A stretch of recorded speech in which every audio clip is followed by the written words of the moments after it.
Hilaw pa yan. Maingat kasi matinik siya. Matinik ang puno ng blackberry.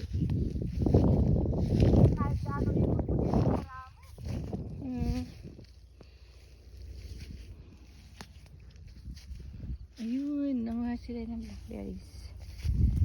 Puno na ang kanilang lalagyanan. Ayun ang puno.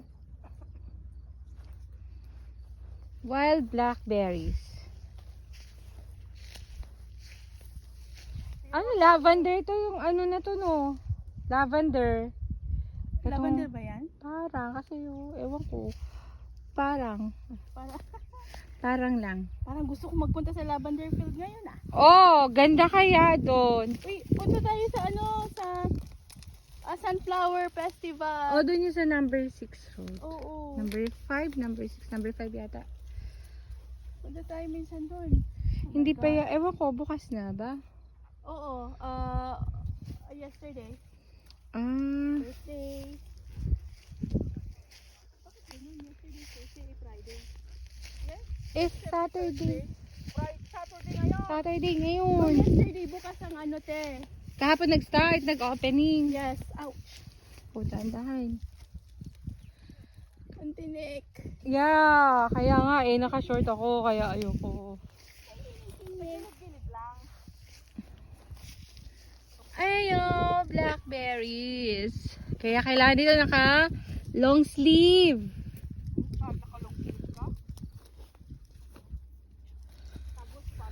Ayan. Oh. Kailangan naka-pants. Tamis ba?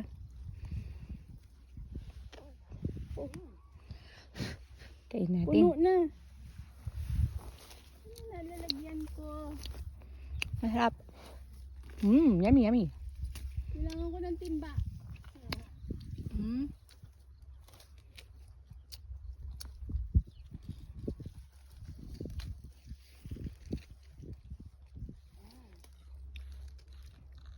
Yung malalambot, hinog na. Hinog. Hinog na. Hindi na siya mahirap pitasin. Pakita mo yung thorn. Ayun mo, matinik. Para siyang rosas. Ano ng rosas? Matinik. Patakot. Matinik masyado. Yeah. Okay, see you later guys. Bye-bye.